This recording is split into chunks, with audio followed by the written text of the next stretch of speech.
Hello and welcome to Lumen Weekly. My hair is looking very terrible today, but we're not going to talk about that. We're here to talk about StarCraft Heart of the Swarm. Yes, so I asked you to do two things. Post questions about Heart of the Swarm below for me to answer, and I'll try to answer them to the best of my ability. And post your first impressions of what you've seen of... Oh no, there's something in my eye.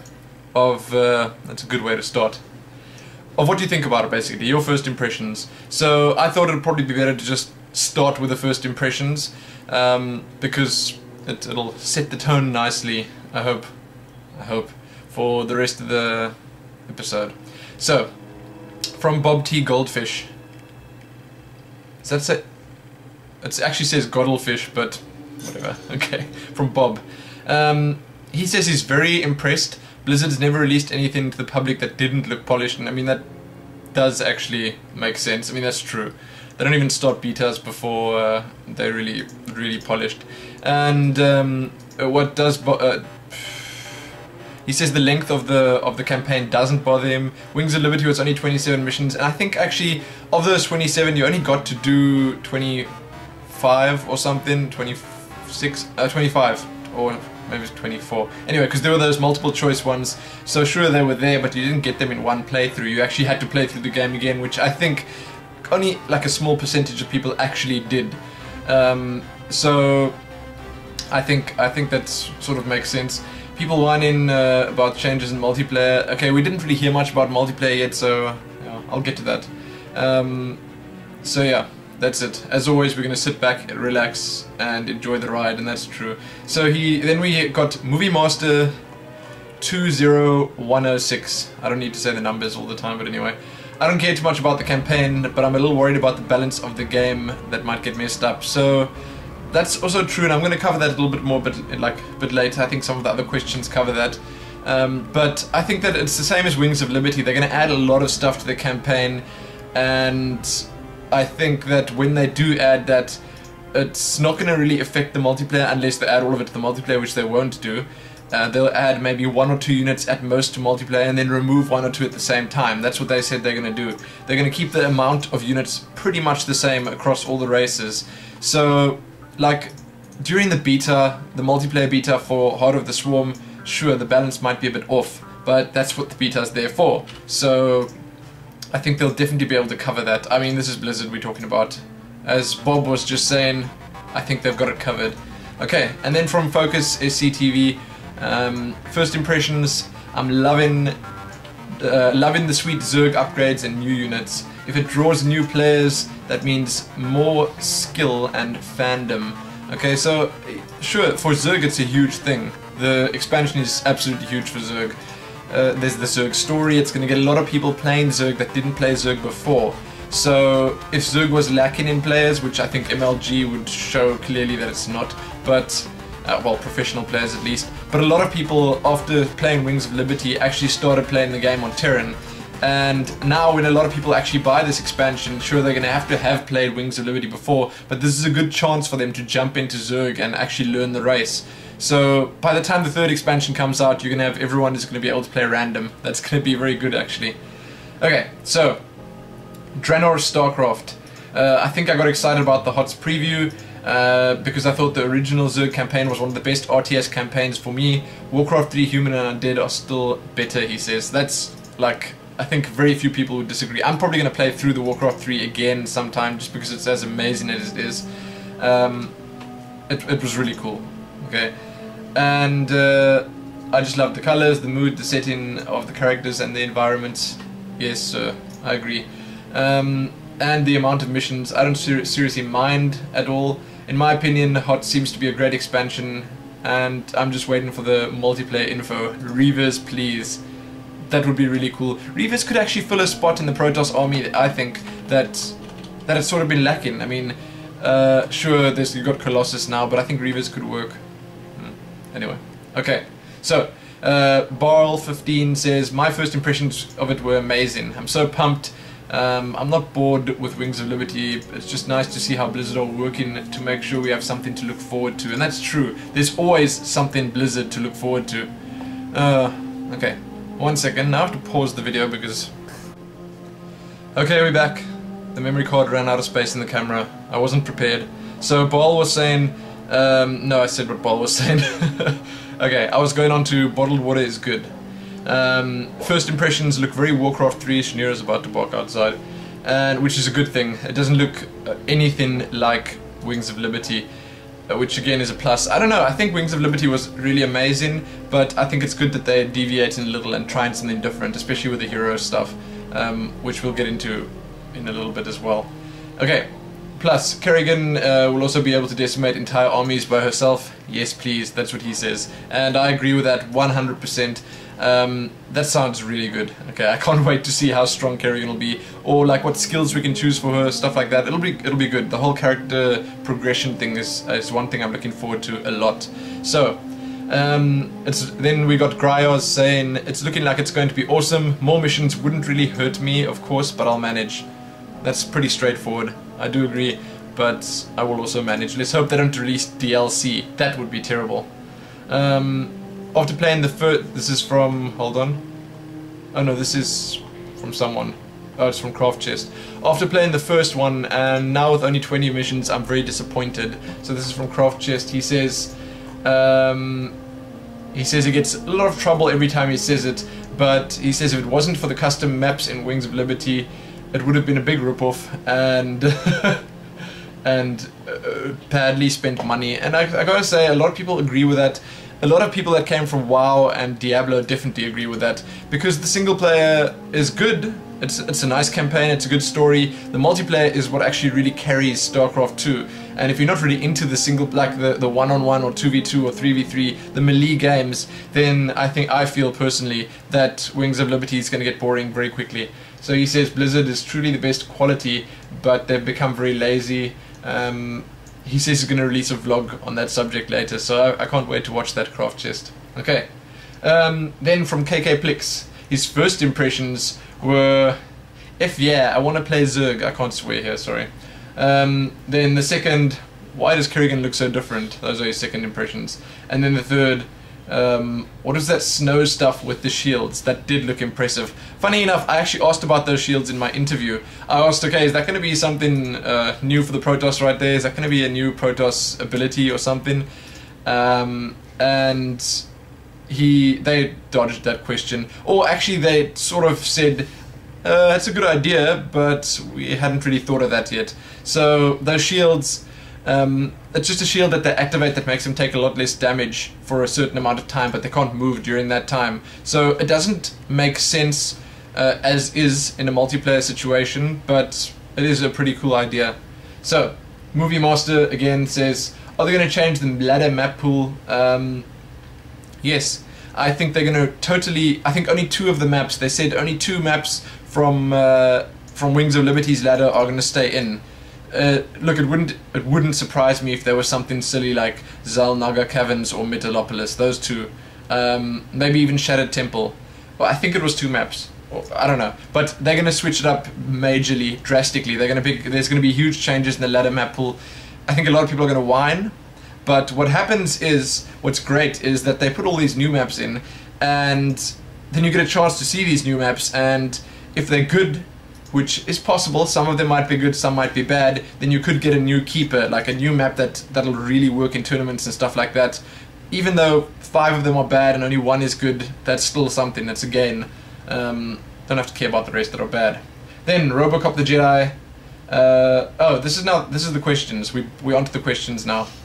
Actually, obviously we're onto the questions. That previous one was a question. Okay. Will you be getting the collector's edition, and do you know what it will be in it? First impression after seeing, okay, his first impression is here, Heart of the Swarm, is that Blizzard are doing this solely for the money. Yes, I know, they have to make money, but they never released games so rushed before. And he says Activision will be to blame for that. I don't think they're going to be releasing it anytime soon. If we're lucky, we'll see it in a year's time, like June, July next year. I'm serious about that. So it's not going to be rushed at all. Sure, they might have rushed to get this reveal out. Maybe they wanted to get it out before E3. I don't know. They must have had an idea there. They must have had a plan there. But I'm very sure they're not rushing it. And as for the collector's edition, I think that... I'll get it, definitely, yes. and it's probably gonna have to be like I'm gonna have to start saving now. And I think they'll give exactly the same stuff as they gave in the Wings of Liberty Collector's Edition. They'll give an art book, a couple of DVDs for behind the scenes stuff, a music CD. Instead of the dog tags, they might give something else. That's the one goodie I think might change. The dog tag flash drive or flash disc, whatever you want to call it. They'll give a comic book. That's just all obviously self-promotion stuff. They'll give some in-game stuff like a WoW pet. It wouldn't surprise me if they give nice new portraits, stuff like that. Okay. Actually, it's possible maybe they give something for Diablo. I don't know, because Diablo will be out by the time that comes out. So it's gonna, I think, pretty much the same stuff as in Wings of Liberty. Then we're back with Bob. My question about Heart of the Swarm is a bit generic. Which race do I play? I play Zerg. Favorite strats and ladder maps. I enjoy Metalopolis, and that's obvious. I do enjoy Tal'Darim Altar. It's huge. It's such a good Zerg map. And I don't know. I'm not a big fan of Zalmgar Caverns. Those are probably my favorite two that I mentioned there. Favorite strats? No favorite strats. I don't know. I try to play different. I like fast expanding. That's it. That's all I can really say. Favorite custom maps? I've only played a couple of them, but the ones that I have played, I don't know. I really enjoyed. I like co-op maps. Okay, just because it can be a lot of fun, and I like a good tower defense as well. Hero defense type maps are cool. I think the Blizzard's map Left to Die, that was really cool. It was fun, okay, because you got to play like your skill from normal StarCraft carried over, but at the same time it was a custom map, or well, it was from the single player still, but you got to play it with someone else, so that was a lot of fun. But as for the normal custom maps that other people made, I really like the look of Smashcraft, and I'm probably going to be reviewing it sometime soon. That looks really nice. And of ones that I've played before, I played a really cool one called Deathhaven. You can actually see it on the channel. And let me think. Of the tower defenses, the best one I found so far was Squadron TD. But I don't know. Like I said, I haven't played enough of them to really give a good opinion. Who are your favorite pros? I really enjoy Idra, funny enough. I like the fact that he makes as much drama as he does.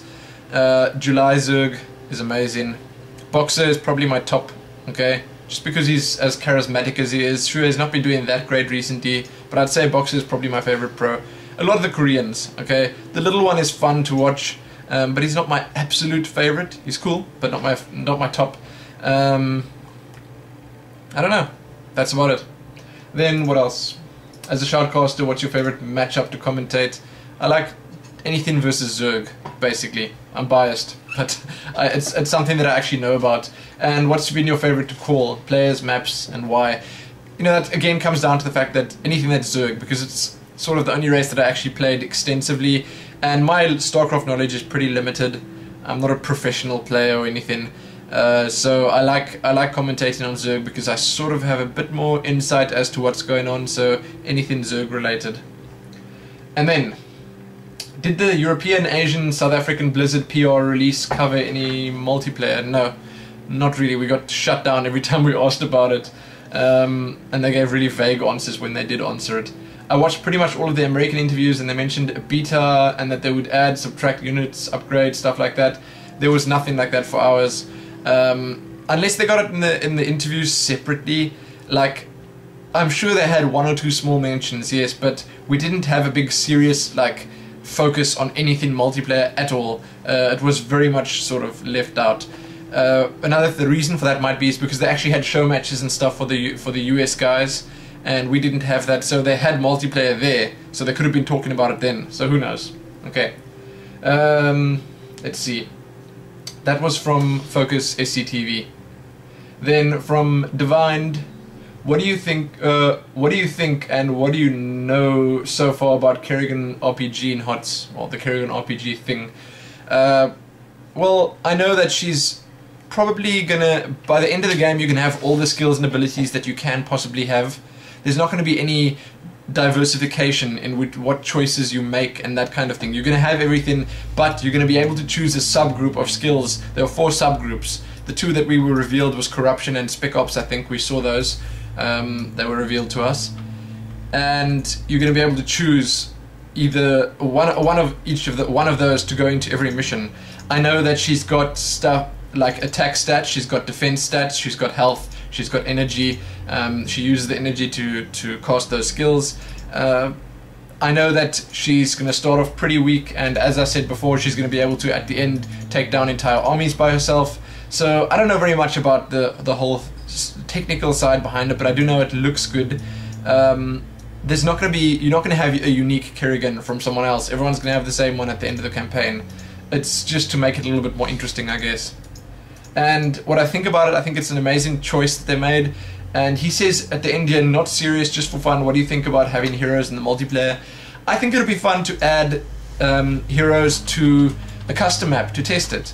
And this is something I actually suggested to Blizzard during my interview with Dustin Browder. I said that it would be fun to have a custom map where you could play with your single player army, the army that you evolved and created in single player. Say for instance for Wings of Liberty, where all those extra units and upgrades and stuff, if you could play that against someone else, sure, it would be imbalanced, it wouldn't really work very, but it could be fun. That's the main thing. And I want to say the same thing for this hero thing. If you could make another hero, make a map where you could have your Zerg army, same as normal multiplayer, just add another building there where you can train a hero. So for Zerg you can have 3 different heroes, like turn it into Warcraft 3. Okay, that would be fun. I think it would be cool to try out. It might not work very well. StarCraft doesn't lend itself very well to that kind of gameplay. I mean, imagine Kerrigan trying to keep up with a bunch of speedlings. That just doesn't make sense. But I think it'll be fun. So it's worth thinking about. Then from Ball, my question to you, as a person who does a news show, do you ever feel it's been a little boring since you've done so much research on it? Do you ever feel there's nothing new for you to discover? As if if he uses a guide, he says that he doesn't feel that get that feeling of accomplishment. You know, not really. I mean, I'm always very interested in what Blizzard is releasing. I'm taking Blizzard for example now. When I actually got to play the game, it was a lot different from everything else I saw, because it was nice actually seeing it in motion. And a good example here would be Diablo 3. I've seen so much about the beta and about the pre-beta and stuff that they're doing. I've read so much information that when I go into the game, I'm gonna be like, oh, that's that, and oh, that's that, and you know, I'm gonna know where I am, because I know all the areas already that we're gonna be seeing. I know the skills, I know everything basically, but that's not gonna stop me from playing it, and that's not gonna stop me from enjoying it, because it's Diablo 3. I mean, it's something to get excited about. And I feel that the gameplay and actually seeing it in motion is going to make it so worth it that everything else is not going to matter. So I feel no. Knowing about stuff, sure. Some stuff bothers me a bit. Like, it's not always nice seeing spoilers if you actually wanted to watch the games. That's a bit irritating. But as for discovering new stuff in single player, Blizzard do a very good job at sort of keeping the important stuff hidden. So that's about it. Then from Bottled Water is good. Will Kerrigan be betrayed by any major character? Nah, I don't think so. This is just a right off the bat call. I don't know for sure, but personally I think if anyone's going to be doing betraying, it'll be her betraying someone else. If there's any sort of betrayal, it'll be between her and Jim Raynor, but it won't be a betrayal. They'll sort of be doing it face to face, and it'll be either a mutual decision, or you know, he'll tell her straight up that this is going to happen. I don't think there's going to be any big betrayal. There might be smaller ones like her brood mothers that are running off to other sides of the galaxy, but no major betrayals. No. The only one I can think of would be something to do with Valerian Minsk, but I still think it's pretty slim. And even then, it's not going to be a straight up betrayal. It'll either be there from the start, or it'll be, you know, it'll be made like obvious, painfully obvious to her. Then last one, this is the last one, from KK Plix. And sorry, I just woke up a little while ago, so I'm a bit groggy here. So, this is very badly typed. How did they, I think that there's just a Y missing. How did they adapt gameplay of single player and Heart of the Swarm compared to Wings of Liberty? Keeping in mind that Zerg doesn't have medics and overall much less cost-effective armies. Well, did they increase the regen / unit healing spells stuff? Well, they're adapting it by making it work for Zerg.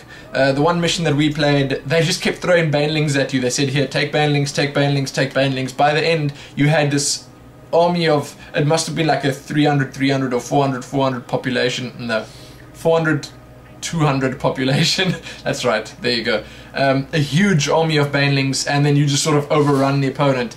And they work, the campaigns, the missions that we played, you played them in a Zergy way. You played them in the way that you think your units are pretty expendable and you can just make them again. They actually give you access to more bases to expand to. You play them like a Zerg. So they did adapt the gameplay a lot.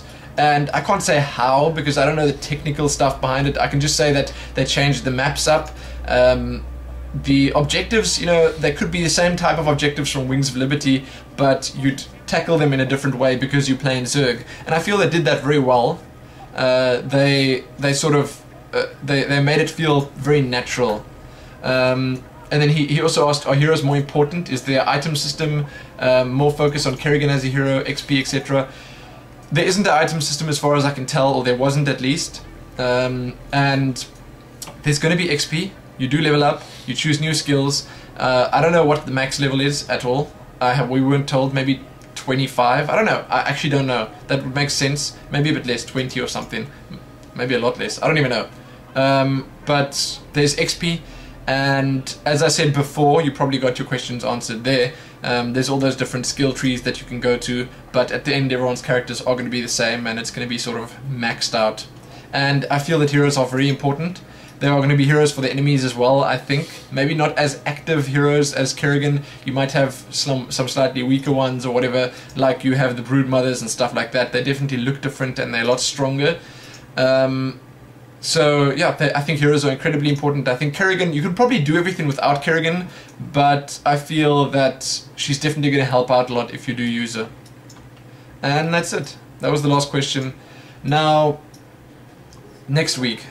Okay, so with E3 being just around the, just past now, it was a week ago I think, or maybe, yeah, a week ago, last weekend, I think a lot of you probably have a lot to talk about regarding that. I have a lot to talk about regarding that. I saw a lot of cool stuff. There are a lot of games and stuff that were released or revealed there that I'm very excited about. There's a lot of news, basically. Interesting news. So what I'm going to ask you is, what are you most excited about? This is what I'm asking you. What are you most excited about E3? So from what you saw, what is the one thing? I'm limiting it to one thing. If you have to say, okay, as an extra, these ones, fine, but one thing. What is your one item, one game, one reveal that's most exciting to you? That's the question of the week. And then the whole topic of the week is just going to be E3 as well. So you can ask me about anything that I saw at E3, what I think about it, what I think about the Wii U, what I think about what Sony released, the Vita, they revealed the Vita, what I think about any of that, okay? So we're going to get a bit of a discussion going on E3. There was a lot going on there, so I think it's well worth having a look at that. Other than that, we're going away now. We're going to be away tonight. So when this video goes up, hopefully it goes up. I'm not going to be here to watch it go up. There might be less uploads after that, but I'll be back tomorrow morning sometime. So hope you're all having a good weekend, or had a good weekend, because this is going to be up a bit later on Sunday. But that's going to be it for now. So thanks for watching. I hope I answered all the questions. I did answer them as well as I possibly could, I think. And I hope you have a lot to talk about E3, because I think it's going to be interesting. So again, thanks for watching, and happy Mario World over here.